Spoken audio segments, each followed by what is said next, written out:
Yo, what is going on, guys? Thank you so much for tuning back into my YouTube channel. Welcome to my second ever YouTube video. I really enjoyed the process of capturing and editing the footage for my first ever video. It was a learning curve that I really immersed myself into.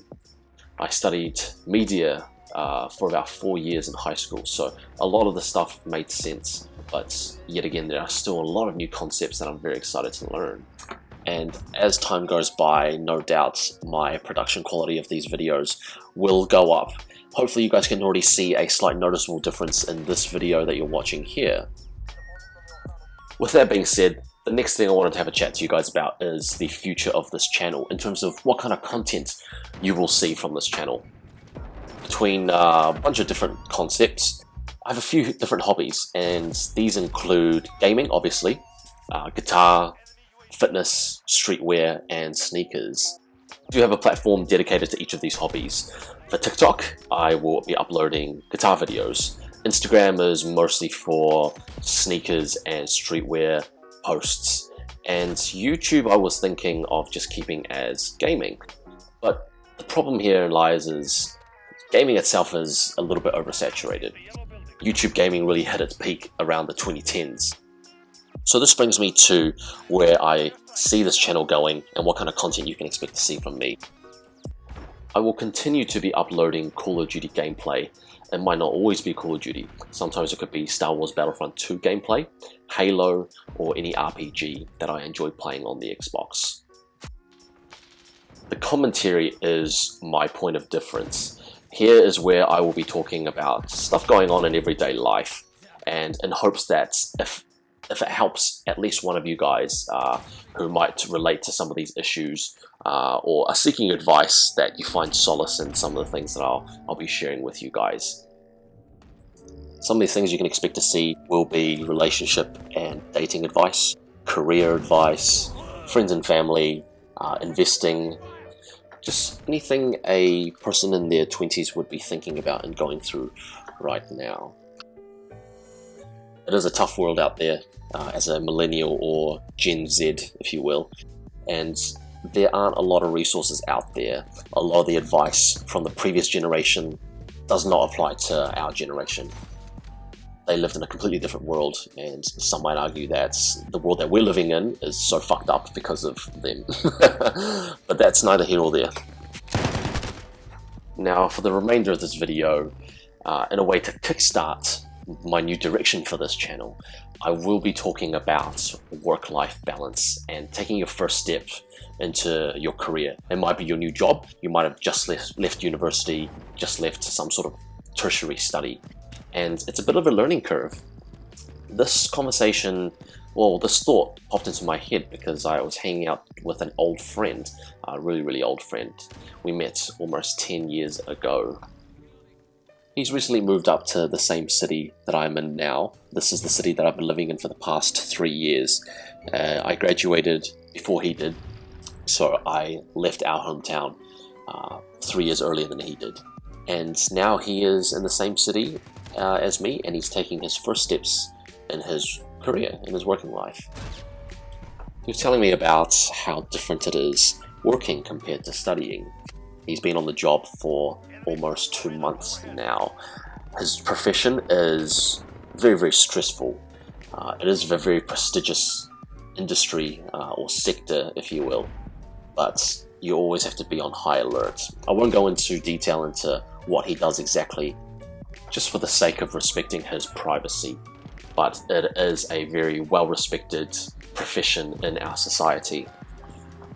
However, just like anything else, it does have its drawbacks and cons.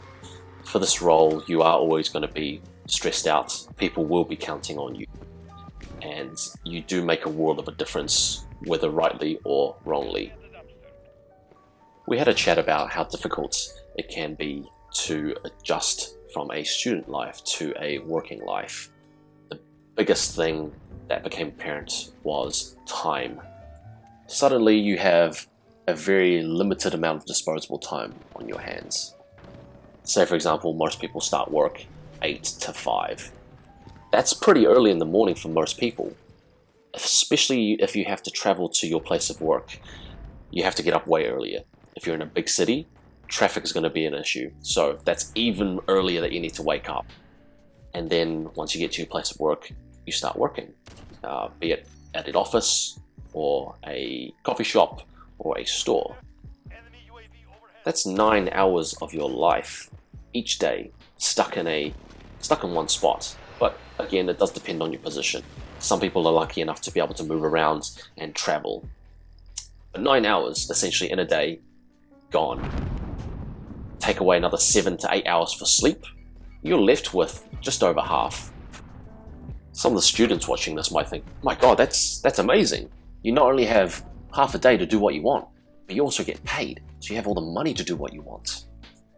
The thing is, a lot of people don't realize until you start working is the sheer tiredness of working. Depending on what you do, it could be physical tiredness or mental tiredness, or sometimes even a combination of both. These things transform you into a walking zombie. The only thing you want to do after you get home from work is put your feet up, turn on Netflix, watch your favorite show, eat some snacks, and eventually go to bed. A lot of new graduates and people taking their first steps in their career easily fall into this trap. It's a deadly cycle, a trap that I fell into myself as well.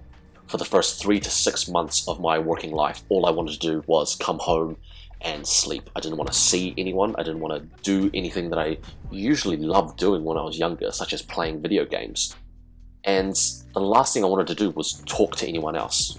I spent the entire day socializing and talking to co-workers and talking on the phone, doing work. That was enough for me. I was done. So I do exactly that. I go home, I watch a bit of Netflix, have some food, and I go to bed. I wake up the next morning, ready to go to work, and so begins the cycle once again. 6 months down the line, you look back and you think, wow, I really haven't achieved anything other than take some steps and progress my career. I haven't seen any friends for a long time. I don't know what else is going on outside of my office. And I realized that a lot of relationships that I had with people were put on hold for the sake of working and for the sake of not even doing anything spectacular at work, but it was the sheer tiredness of mentally preparing myself to go to work, spend the entire day talking to people, and traveling to and from work. If this cycle goes unchecked for years to come, it can lead to depression, loneliness, and your friendships and relationships will be put on hold. Some of you might be thinking, well, hey, you still got a weekend. You still have Saturday and Sunday to do whatever you want. Now, keep in mind, most people work well into the evening, so I guess the earliest time that you would be able to finish for most people is about 5 p.m., 5 or 6 p.m. Most stores or places that you need to do your errands will already be shut by then. Think about clothing stores, barbers, dentists, and that's exactly what the weekend is for. So condense all of the things you need to do normally outside of work into just 2 days. That's your weekend. That's basically your weekend gone. You don't really have a lot of time to do other things. The reason why I'm telling you guys about my experience on this topic is because I hope that you guys will be able to spot the early signs of this cycle happening. It's a very real thing. I didn't ever hear a lot of people talk about this before I started working, but it hit me hard when I found out it was happening. It took a while for me to realize it was happening, but once it did, I made a very, very conscious effort to drag myself out of bed and do stuff with my time. This is where you need to really force yourself out of the habit and go do stuff you really enjoy outside of work. Be it hanging out with friends, getting food, going on dates, meeting new people. You really do need to make a conscious and solid effort at forcing yourself out of your comfort zone and doing things that you think you might not have the energy to do. That's exactly how you break the cycle, ladies and gentlemen. And once you do, you will realize that you actually did have the energy to do all these things you wanted to do. And so begins your new life. My recommendation on where to start is look at your childhood hobbies. For me, it was gaming and guitar. These two things brought a lot of joy to me. when I moved up to the city that I am in now, I sold not only my Xbox, but my prized collection of guitars as well. And to me, that was a necessary move when I had to make the transition, because I needed the money as well. But it did break my heart that I had to give up those hobbies. 3 to 6 months down the line into this deadly cycle, something clicked. The truth was, you don't have to give up the hobbies that you once loved as a kid. As long as they aren't destructive, as long as they are beneficial to you somehow, be it mentally, physically, or financially, then there shouldn't be a reason why you have to stop doing these things. The key turning point for me was I now have the financial means to support my hobbies. I no longer had to choose the most affordable guitar or Xbox, or even pre-owned. I no longer had to go to a free gym. Now that I have the financial means to support myself, I can take those hobbies to the next level. If your hobby as a kid was playing basketball, now you have the means to be able to buy the best equipment and the shoes. You can now afford those Air Jordans that you couldn't afford as a kid. What I want you guys to take away from all of this is, just because you're growing up, you're suddenly accountable for yourself and other people's lives or businesses, doesn't mean you don't get to be a kid. Never lose sight of that. Don't let yourself fall into a habit of just working and going home. Enjoy life. There's a lot of things out there for you to experience, a lot of new people to meet. Always accept the invites from friends.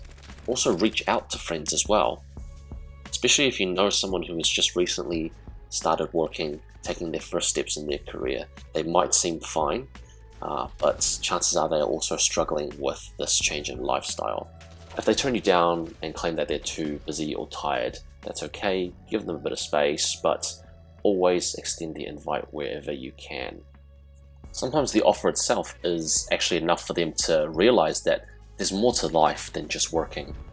As we grow older, we start to relate more to Squidward and stray away from SpongeBob. Remember to have fun. You're only in your 20s and your 30s. Once you don't get to do this ever again. That's all I have for you guys today. Really appreciate each and every one of you tuning in today. Hoping you are all warm and well fed, my friends. Hope to see you in the next video. If you enjoyed, please do consider leaving a like button. It would really help me grow this channel. Thank you very much, and I'll see you then.